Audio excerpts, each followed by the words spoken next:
Ionia is known for having loads of characters, so let's see them all and learn how their storylines are connected. A good place to start getting to know Ionia is the Kinkou Orda, an organization striving to safeguard the balance between the material and the spirit realm.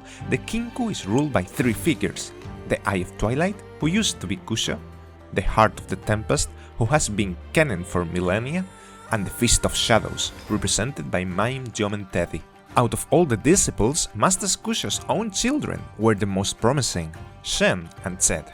However, after a difficult struggle during the Noxian invasion, Shen succeeded his father, while Zed abandoned the order after presumably killing Kusha.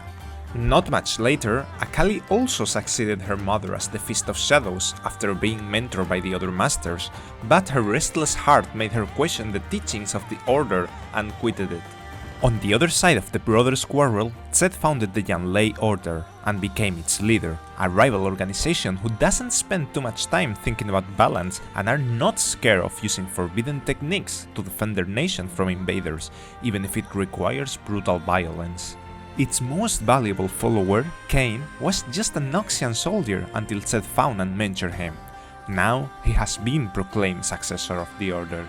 Still, we are missing an important piece in this story: the performances of Jin, an artistic, violent and mysterious killer. When Kusha, Zed and Shen first investigated his crimes, the horror they contemplated left a scar on them that would never heal, and when, years later, Jin's second spree came to Ionia, Akali joined the investigation in Kusha's absence. In reality, it was Kusha himself the one who freed Jin this second time for the benefit of the Nebori Brotherhood, the extremist ultranationalist organization of which he was the leader in secret. The Bastaya Revolution is hostile towards both Ordas, and humans in general, as they are disrupting the flow of magic in Ionia by channeling it into crystals called Kinlons, stealing away the magic essence they need to live.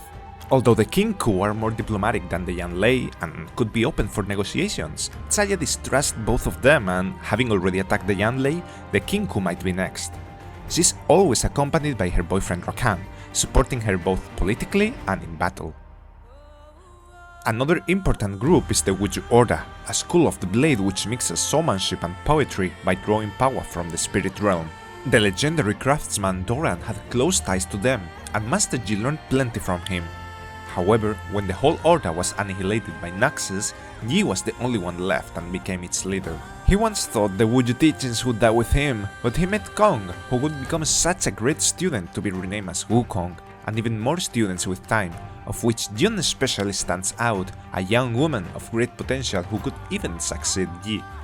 Both the Wuju and the Yanlei are connected by millenary beings called the Dakin, once renowned Shuriman warriors who got magically empowered to become godlike, now bloodthirsty tyrants imprisoning their own weapons, who take control of those fool enough to try to wield them.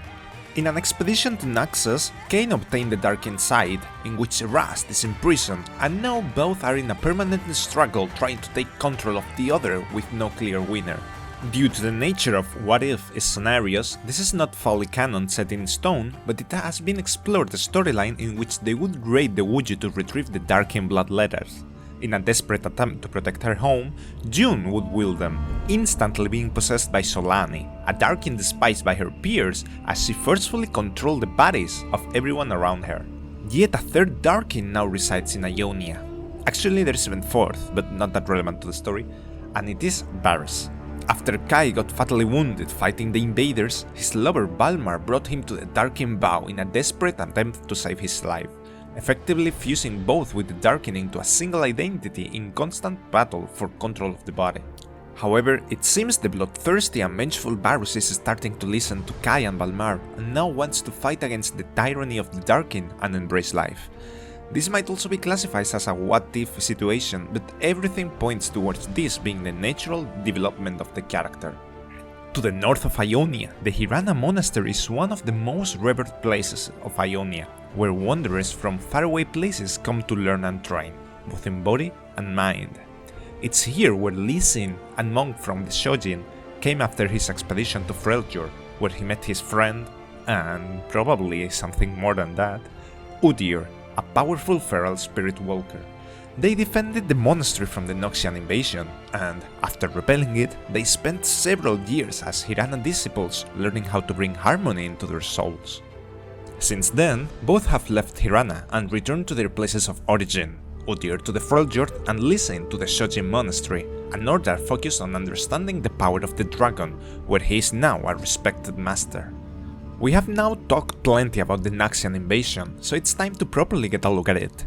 In search of powerful magic artifacts, General Doran Darkwill, leader of Naxos, declared a full-scale invasion to the First Lands. Swain was an admired commander back then, but all his reputation was not enough when a 14-year-old girl called Irelia fought him back at the Placidium of Nabori, severing his hand. After this defeat, Swain was discharged, and inspired by Irelia, the Ionian resistance grew in power. In order to match the power of the reinvigorated Ionian defense, another commander, Emistan, contracted a Sonite alchemist, Singed, to develop a powerful biological weapon to break the stalemates in several fronts. This chemical withered and killed everything that touched, and although it was successful in killing Doran and the rest of the Wuju in just one night, it also badly hurt and traumatized Kileta, Darius' past love and protégé, making her lose her arm and prompting the retreat of them both back to Naxos. It was even worse for the Warband of Arel. She was leaving her war sisters Marit, Tenef and Riven when the chemicals of Singed not only badly disfigured both Arel and Marit, and Riven to a lesser extent, but severed their bond. Believing Riven was dead, the rest came back to Naxos, but she actually had survived the attack and deserted the battlefield. Aiming to cut ties with her warlike Noxian past, she wandered until finding Master Soma, the leader of a school in which he taught swordsmanship and wind technique, and asked him to break her blade. Unfortunately, his wind magic reacted strangely with her runic sword, and Soma died in the process. Unknown to her, among the many disciples Soma had, the rebel Yasuo was tasked with protecting him, and given he died by his own wind technique, he was mistakenly accused of killing him. For this, his older brother, Yone, was sent to kill him, but in the duel the younger one emerged victorious, being now directly responsible for the death of his brother too. While searching for the true killer of his master, Yasuo met Thalia, a wandering Shuriman girl who was deceived by Naxos to come to Ionia to fight in their war, but quickly deserted when she discovered the truth, and, in their short time together, he took her as his disciple. After she returned to the deserts, Yasuo eventually met Riven, who had now been adopted by an Ionian family, and confronted her, but both realized their true enemies were not each other, but their own past, and parted on somewhat friendly terms. Much more recently, he met Ari, a mysterious Vastaya, and became her bodyguard, although they soon became friends and grew a liking to each other that could end in something more. On the other side of the tale of the true brothers, Yone did not find peace in his afterlife, but instead a struggle with an unknown Atsakana that brought him back to life. He is now searching for answers to what he is now. He is on friendly terms with Lilia, a magical being trying to protect the magic of her forest, and apparently she has also helped Ari in the past. She was born from the Dreaming Tree, making her a distant relative of Ivern, as the god Willow is the origin of both the Dreaming Tree and the magic that turned this Freljordian cruel warrior into a benevolent being of the forest. The Noxian invasion also impacted other characters. Sona was just a kid when Naxos attacked, and she was sent to Demacia seeking refuge from war, and now prefers to stay in Demacia rather than Ionia. Syndra is a sorceress with extraordinary powers who was sealed and imprisoned so she would cause no harm, but Ionian fighters raided the fortress and unleashed her, and she's now roaming free in Ionia. Jin Zhao was an Ionian boy when he got kidnapped by a Noxian fleet and was brought to the capital to fight as a gladiator. This happened before the invasion itself, but it does show how Noxian aggression came from many years before. Set is son of a Noxian fighter, and while he was also born before Noxus occupied Ionia, he is now the boss of a clandestine fight pit fueled by the thirst for violence that the invasion brought to Ionia. In this conflicted land, now Irelia is struggling to be the leader her followers expect her to be, and the mutual disapproval with the Nabori Brotherhood has provoked many deaths in their fights to decide which path should Ionia follow. She has spent time with Riven, as both temporarily became Sentinels of Light, and although their relationship was rough at best at the beginning, she has learned Riven has changed and forgave her for the crimes she committed in the name of Naxos. Still, Irelia is not the only respected figure in Ionia though, as Karma, an ancestral soul reincarnated in the body of Dara, is the spiritual leader of Ionia, and Irelia fought to save her from the corruption of Viego after he took control of her. Was the video interesting? Did you learn something new? Or at least enjoyed it? Please tell me in the comments. Wanna know more? Watch Ionia's timeline for more info about the First Lands or the rest of the Journey in Runeterra series to discover other regions. Thanks for watching!